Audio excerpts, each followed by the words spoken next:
बिस्मिल्लाहिर्रहमानिर्रहीम। अस्सलाम वालेकुम नाज़रीन, कैसे हैं आप नाज़रीन।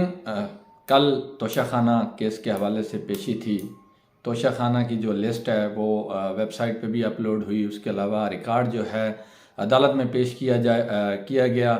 तो आपको आज बताएंगे कि ये जो तोशाखाना का रिकॉर्ड, जिसके बारे में हम जानना भी चाहते थे कि हमारे ख़जाने के साथ किस किस ने जो है ना इस तरह का वो बेरहमी जैसा सलूक किया और ख़जाने को किस बेदर्दी से लूटा। क्योंकि तोशाखाना के बारे में पहले किसी को नहीं पता था। जो इमरान खान की घड़ी है, घड़ी पर जो एक नून लीग की तरफ से बयान बनाया गया, तो लोगों में एक दिलचस्पी पैदा हुई कि हम जानना चाहते हैं कि तोशाखाने में कितने तहफ़ थे और कौन कौन इससे मुस्तफ़ीद होता रहा है। और तोशाखाना की लिस्ट आने के बाद इस पर हम खुश हो रहे हैं और हम जानना भी चाहते थे कि हमारे साथ जुर्म करने वाले लोग कौन हैं।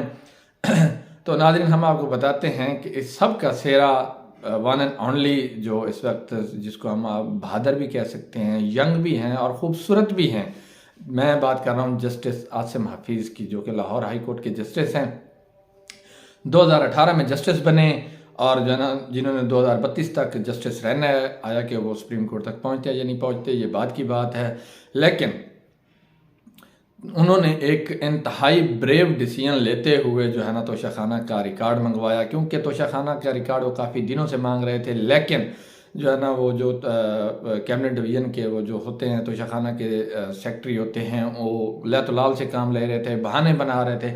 लेकिन फिर भी उन्होंने रिकॉर्ड नामुकम्मल पेश किया और 2002 से लेकर 2023 तक पेश किया, जिस पर जस्टिस आसिम हफीज़ साहब ने कहा कि क्या मैं पाकिस्तान से लेके अब तक का रिकॉर्ड लेके आएँ। तो अब क्या पाकिस्तान से लेकर 2002 तक का रिकॉर्ड पेश होना है, जिस पर सेक्रेटरी की जानब से ये जवाब दिया गया कि वो रिकॉर्ड डिजिटल नहीं है, वो अब नहीं मिलेगा, ये है वो है। तो जिस पर चीफ जस्टिस साहब ने कहा, जस्टिस आसिम हफीज़ साहब ने कहा कि नहीं, रिकॉर्ड हर हाल में लेके हैं, जिस हालत में भी है लेके हैं। और उन्होंने इसमें एक और जो है ना बड़ी अहम बात की और दिलचस्प रिमार्क्स दिए। उन्होंने कहा कि ये भी हम वजह जानने की कोशिश करेंगे कि ये तहफ़ दिए क्यों जाते हैं। आया कि इनके बदले में कोई फ़ायदे हासिल किए जाते हैं, या हम इतने खूबसूरत तो नहीं हैं, जिसको भी ये तोहफ़ा मिलता है वो इतना खूबसूरत तो नहीं होता कि उसको खूबसूरती की बिना पर तोहफ़ा दिया जाए, या हमारी शक्लें देखकर वो हमें तोहफे देते हैं। अगर किसी वज़ीर को कोई तोहफ़ा मिलता है वो तो समझ में आता है कि वो वज़ीर है। और ये जो सरकारी जो मुलाजिम हैं जो कि बार दौरों पे जाते हैं, जिनमें आप देख लें चीफ जस्टिस ऑफ पाकिस्तान भी आ जाते हैं, जर्नैल भी आ जाते हैं, जजेस भी आ जाते हैं, उनको तोहफे किस बेस पर दिए जाते हैं। तो नाज़रीन, हम जस्टिस आसिम हफीज़ साहब के बारे में बात करेंगे कि वो कहते हैं ना कि जब किसी के दिल में अल्लाह का डर पैदा होता है तो वो फिर बड़े बड़े फैसले लेता है। तो जस्टिस आसिम हफीज़ साहब को ये क्रेडिट जाता है कि उन्होंने एक जो है ना अशराफिया के ख़िलाफ़ खड़े हुए और उन्होंने एक जो है ना बहुत ब्रेव डिसीजन लिया है और ताकतवर तरीन लोगों के सामने खड़े हुए। और उन्होंने ताकतवर तरीन लोग देख लेंगे, जरदारी ख़ानदान, शरीफ ख़ानदान, जो है ना इमरान खान साहब को भी ले लें, जो भी सियासतदान हैं, तो उनके ख़िलाफ़ जो है ना रिकॉर्ड उनके ख़िलाफ़ ही था, तो रिकॉर्ड मंगवाया गया। और इसके बाद इस सब का क्रेडिट जाता है एडवोकेट अज़हर सदीक़ साहब को, जो बेसिकली तो इमरान खान साहब के वकील हैं और शेख रशीद साहब के केसेस भी लड़ते हैं।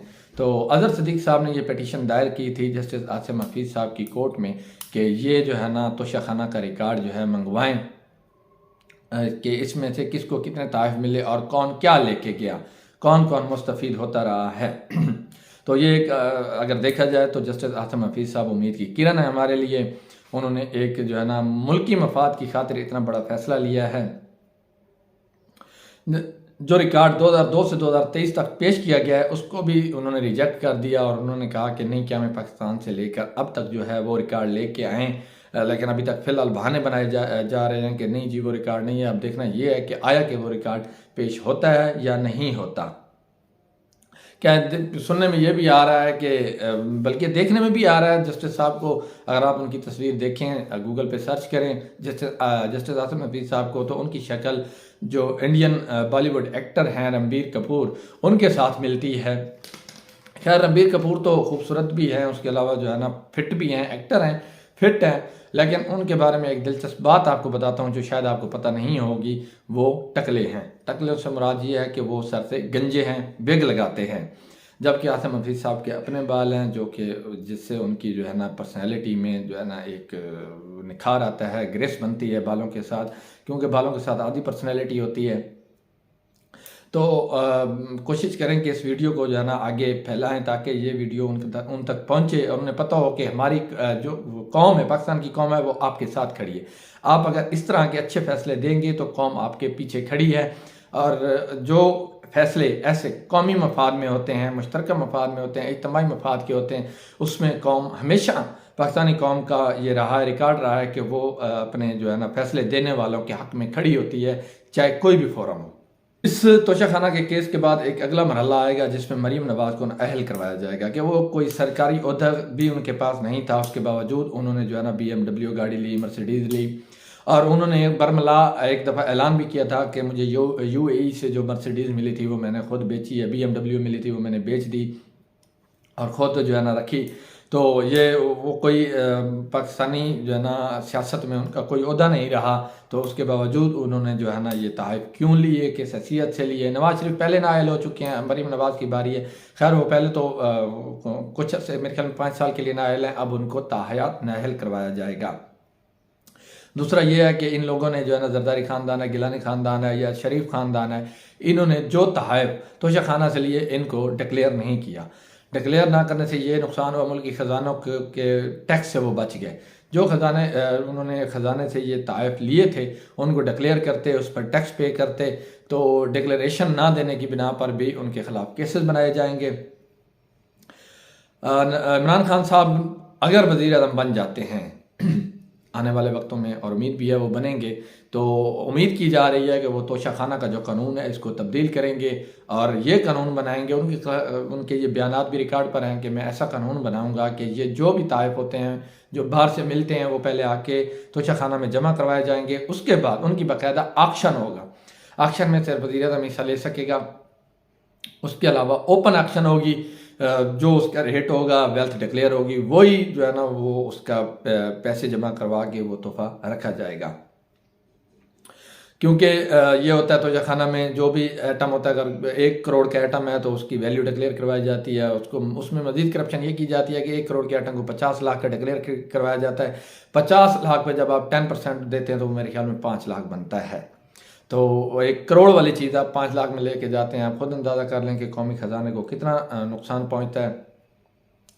जो कलीन है वो 50 मतलब 2000 वाला कलीन 50 रुपये में लेके जाते रहे हैं, अब 2000 में क्या मिलता है। तो नाज़रीन, आने वाले दिनों में हम देखेंगे कि ये तोशाखाना केस क्या रुख अख्तियार करता है, इसमें कितने सियासतदान और ब्यूरोक्रेट्स, जजेस, जनरल ज़द में आते हैं, क्योंकि जजेस और जनरलों का रिकॉर्ड अभी तक पेश नहीं किया गया और उम्मीद है वो भी पेश किया जाएगा। उसके खिलाफ भी पिटीशन दायर की जाएगी। PTI की तरफ से मुतालबा भी किया जा रहा है कि जजेस और जनरलों का रिकॉर्ड पेश किया जाए। तो नाज़रीन, इंशाल्लाह अगर ये केस किसी नए एक अच्छे अख्ताम की तरफ जाता है तो ये मुल्क के लिए अच्छा शगुन होगा और इस पर हम एक नया व्लॉग बनाएंगे। फिलहाल इस वीडियो को लाइक करना और चैनल को सब्सक्राइब करना ना भूलिएगा। शुक्रिया।